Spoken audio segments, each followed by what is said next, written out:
తెలంగాణ రాష్ట్ర వ్యాప్తంగా కూడా నిన్న అంబేద్కర్ జయంతి సందర్భంగా ముఖ్యమంత్రి రేవంత్ రెడ్డి భూభారతి పోర్టల్ని అయితే ఆవిష్కరణ చేయడం జరిగింది. తను రిమోట్తో నిన్న భూభారతి పోర్టల్ని అయితే ప్రారంభించడం జరిగింది. ఇంకొక విషయం ఏంటంటే గతంలో కేసీఆర్ ప్రభుత్వంలో ధరణి వ్యవస్థలో ఏవైతే కొన్ని చిక్కులు అయితే మిగిలిపోయి ఉన్నాయో వాటన్నిటిని కూడా ఈ భూభారతితో మొత్తానికి క్లియర్ చేస్తాం, వాటన్నిటికీ చెక్ పెడతామంటూ ముఖ్యమంత్రి రేవంత్ రెడ్డి దాన్ని తీసుకుపోయి బంగాళాఖాతంలో పడేసిండంట. కేసీఆర్ తీసుకొచ్చినటువంటి ధరణిని తీసుకుపోయి బంగాళాఖాతంలో పడేసినాం. ఇప్పుడు భూభారతి పోర్టల్ తీసుకొచ్చినాం. ఇక భూభారతితోని రాష్ట్రంలో ఉన్నటువంటి రైతుల సమస్యలన్నీ క్లియర్ అయిపోతాయి. ఇక రైతులకు ఎలాంటి సమస్యలు ఉన్నాయని తీసుకొచ్చిండు. మరి దేవునికి దండం పెట్టి మొక్కాలి.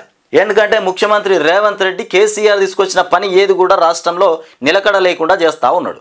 ఇక ముఖ్యంగా దాంట్లో విషయం ఏంటంటే ధరణిని కూడా తీసి పాడేసిండు. ధరణి తీసేసి భూభారతి తీసుకొచ్చిండు. అంటే కేసీఆర్ ఆనవాళ్ళు తెలంగాణ రాష్ట్రం మీద ఉండొద్దు అనేటువంటి ప్రయత్నం చేస్తూ ఉన్నాడు. ప్రజలకు ఏం చేయాలనేది ఆలోచన పక్కన పెట్టి కేసీఆర్ ఆనవాళ్ళు తెలంగాణ రాష్ట్రంలో ఉండకుండా చెరిపేటువంటి ప్రయత్నం చేస్తూ ఉన్నాడు రేవంత్ రెడ్డి. ఇంకొక విషయం ఏంటంటే గతంలో ధరణిలో మొత్తానికి 33 మాడ్యూల్స్లో మొత్తానికి ఏవైనా సమస్యలు ఉంటే దరఖాస్తు పెట్టుకోవడానికి 33 మాడ్యూల్స్ ఉండే. అయితే వీళ్ళు ఏం చేస్తారంటే భూభారతి పోర్టల్లో 6 మాడ్యూల్స్తోని మొత్తానికి సమస్యలన్నిటికీ చెక్ పెట్టబోతున్నాం అంటున్నారు. మరి ధరణిలో ఉన్నటువంటి సమస్యల కంటే కూడా భూభారతితో ఇంకా జర ఎక్కువ అయిపోయి ప్రజల నెత్తి మీద దరిద్రం కూర్చున్నదే అనుకో. ఇక రేవంత్ రెడ్డి పని ఖతమైపోయినట్టే లెక్క. మరి సమస్యలన్నీ క్లియర్ అయిపోతాయి. ఇంకొక విషయం ఏంటంటే ఈయన ఇంకా విషయాలు చాలా చెప్తా ఉన్నాడు. దీన్ని కూడా పైలట్ ప్రాజెక్టుగా మొత్తానికి 4 మండలాలు తీసుకుంటారట. ఈ 4 మండలాల్లో ఒక వారం రోజుల పాటు భూ సమస్యలన్నీ క్లియర్ అయ్యే విధంగా అక్కడనే రెవెన్యూ సిబ్బంది మొత్తం కూర్చుండి క్లియర్ చేసేసి అప్పుడు ఎలాంటి సమస్యలు ఉన్నాయి, ఎంత తొందరగా ఫాస్ట్గా క్లియర్ అయిపోయింది అనే రకంగా ఇక ఆ 4 మండలాలను పక్కన పెట్టి రాష్ట్ర వ్యాప్తంగా కూడా సేమ్ అదే రకంగా తహసీల్దారు, కలెక్టరు వీళ్ళంతా మండల్లో కూర్చుండి సమస్యలన్నీ క్లియర్ చేస్తారంట. మరి సమస్యలన్నిటికీ చెక్ పెట్టబోతున్నామని చెప్తున్నటువంటి రేవంత్ రెడ్డి మొత్తానికి భూభారతి పోర్టల్ నిన్న అంబేద్కర్ జయంతి సందర్భంగా ప్రారంభించడం జరిగింది. ఇకపోతే ఇక రిమోట్తో ఇక్కడ చూడరిగో రిమోట్తో భూభారతి పోర్టల్ను ప్రారంభిస్తున్న సీఎం రేవంత్ రెడ్డి చిత్రంలో జూపల్లి కృష్ణారావు, పొన్నం ప్రభాకర్, గుత్త సుఖేందర్ రెడ్డి, పొంగులేటి శ్రీనివాస్ రెడ్డి, అట్లాగే బట్టి విక్రమార్క, గడ్డం ప్రసాద్ కుమారు, ఉత్తమ్ కుమార్ రెడ్డి, శ్రీధర్ బాబు వీళ్ళంతా కలిసి నిన్న భూభారతి పోర్టల్కి మొత్తానికి ప్రారంభం చేసిరు వీళ్ళంతా. ఇక పొన్నం ప్రభాకర్ ఉన్నాడు, అట్లానే గడ్డం ప్రసాద్ కూడా వచ్చిండు. ఇక బట్టి విక్రమార్కనైతే పక్కనే నిలబెట్టుకున్నటువంటి అంశం ఇక్కడ మనం చూస్తూ ఉన్నాం కదా. ఇక నిన్న చేసిరు ఇదంతా. ఇక భూ వివాదాలకు ఇక చెల్లంట, మొత్తానికి వివాదాలే ఉండేయట. వివాదాలకు మొత్తం చెల్లు, ఎలాంటి సమస్యలు ఉండయి, భూ సమస్యలన్నీ క్లియర్ అయిపోతాయని చెప్తుండు. ఇక భూభారతితో అది సాధ్యం, అమలు బాధ్యత రెవెన్యూ సిబ్బందిదే. మొత్తానికి భూభారతితోని భూ సమస్యలన్నిటికీ చెక్ పెట్టబోతున్నాం. ఇక వీటి బాధ్యత మొత్తం రెవెన్యూ సిబ్బందిది అనట. మరి రెవెన్యూ సిబ్బంది వాళ్ళే కదా చూసుకునేది, వాళ్ళదే బాధ్యత, వాళ్ళదే ముఖ్యమైనటువంటి పాత్ర. అంటే ఇందులో ఏం తప్పులు దొర్లినా వాళ్ళే బాధ్యులు అన్నట్టు. తీసుకొచ్చింది పోర్టల్ వీళ్ళు, తప్పులు దొర్లితే సిబ్బంది మీద నూకేటువంటి ప్రయత్నం అన్నట్టు ఇది. ఇక నాటి పాలకులు వారిని దోషులుగా చిత్రీకరించారు. నాటి పాలకులు అంటే కేసీఆర్ అంటే రెవెన్యూ సిబ్బందిని దోషులుగా చిత్రీకరించిందంట. ఇప్పుడు వీళ్ళు తీసుకొచ్చిన భూభారతితోని దోషులు కాదు నిర్దోషులని తేలిపోతుందంట.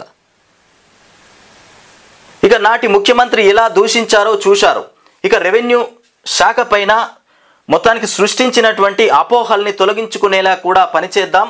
సీఎం రేవంత్ రెడ్డి పోర్టల్ను ప్రారంభించినటువంటి ముఖ్యమంత్రి రేవంత్ రెడ్డి. ఇక భూ వివాదాలు లేనటువంటి తెలంగాణ లక్ష్యంగానే తమ ప్రభుత్వం భూభారతి చట్టాన్ని తీసుకొచ్చిందని ముఖ్యమంత్రి రేవంత్ రెడ్డి పేర్కొన్నారు. ప్రజల సమస్యలకు శాశ్వత పరిష్కారం చూపించాలన్న తపనతోనే ఈ చట్టాన్ని వారికి అంకితం చేస్తుందన్నారు.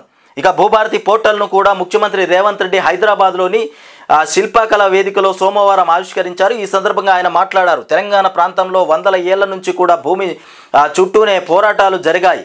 నాడు మొత్తానికి కొమరం భీం, జల్ జంగల్ జమీన్ ఇక నినాదంతో పోరాటం చేసిన నిజాంకు వ్యతిరేకంగా భూమి కోసం భుక్తి కోసం చాకలి ఐలమ్మ కూడా దొడ్డి కొమరయ్య పోరాటం చేసిన భూమితో ఇక వారికి ఉన్నటువంటి అనుబంధం నుంచి పుట్టుకొచ్చినవే ఆ పోరాటాల నుంచి ఏర్పడిన రెవెన్యూ చట్టాలు.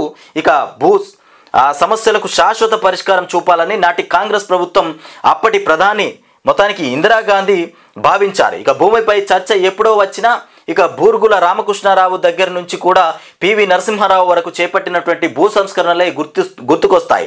ఇక మొత్తానికి సీలింగ్ చట్టం తీసుకొచ్చి జమీందారులు జగీర్దారుల నుంచి కూడా లక్షల ఎకరాలు తీసుకొని పేదలకు ఆత్మగౌరవం మొత్తానికి తెచ్చేలా పంచింది అంటూ నాటి కాంగ్రెస్ ప్రభుత్వమే అని చెప్తున్నటువంటి అంశం. గతంలో భూ వివాదాలు కూడా చాలా ఉండేనంట. వాటన్నింటికి కూడా కాంగ్రెసే వివాదాలకు సంబంధించి చెక్కు పెట్టే విధంగా ఈ భూములకు సంబంధించినటువంటి చట్టాలన్నీ తీసుకొచ్చిందంట కాంగ్రెస్. గతంలోనే కాంగ్రెస్ భూ చట్టాలన్నీ తీసుకొచ్చిందని చెప్తుండ్రు రేవంత్ రెడ్డి. ఇక అప్పుడు ఏంటంటే కొమరం భీం సమయంలో జల్ జంగల్ జమీన్ నినాదంతో పోరాటం చేసిండ్రంట. ఇక్కడ చాకలి ఐలమ్మ, దొడ్డి కొమరయ్య వీళ్ళంతా కూడా భూ సమస్యలపైనే భూములపైనే మొత్తానికి ఫైట్ చేసినటువంటి అంశం. ఇక మనిషికి ఆధార్, భూమికి భూదార్.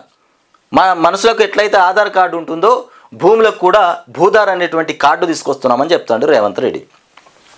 ఇకపోతే ఆధార్, మనిషికి ఆధార్ కార్డు లాగే భూమికి భూదార్ తెచ్చాం. ప్రతి కమతానికో నంబరు ఇద్దాం. ఇక ప్లాట్లకు మొత్తానికి సరిహద్దులు నిర్ణయించినప్పుడు వ్యవసాయ భూముల్ని పక్కాగా కొలిచి సరిహద్దులు నిర్ణయించడంలో పెద్ద సమస్య ఏముంటుంది?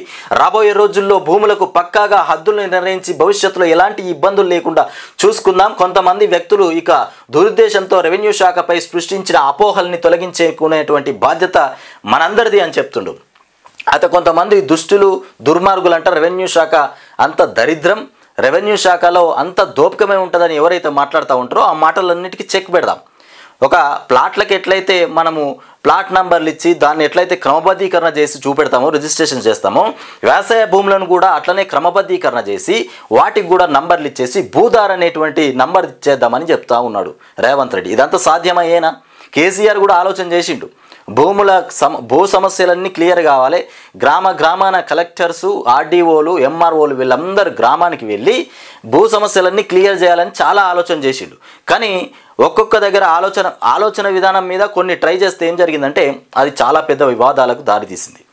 వివాదాలకు దారి తీసేసరికల్లా ఇక ఇందులో ముట్టుకుంటే శాపము పోయి పాపము శాపం రెండు ఎదురైతే అనుకొని కేసీఆర్ దాని జోలికి పోలే. మరి వాళ్ళ రేవంత్ రెడ్డి దాంట్లో ఏలు పెడతా ఉన్నాడు. మరి ఏం జరుగుతుందో చూడాలి. ఇక ఈయన ఏమనుకుంటున్నాడంటే కేసీఆర్ చేయని పని నేను చేస్తా అనుకుంటున్నాను.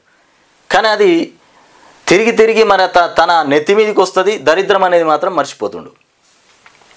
ఇక మోసపూరిత రికార్డుల రద్దుకు భూభారతితో అవకాశం.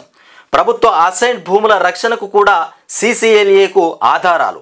ఇక ఏటా డిసెంబర్ 31న గ్రామ రెవెన్యూ రికార్డుల ముద్రణ. ఇక పాసు పుస్తకాలు భూదార్ పైన అభ్యంతరాలు ఉంటే అప్పీల్ చేసుకోవచ్చు.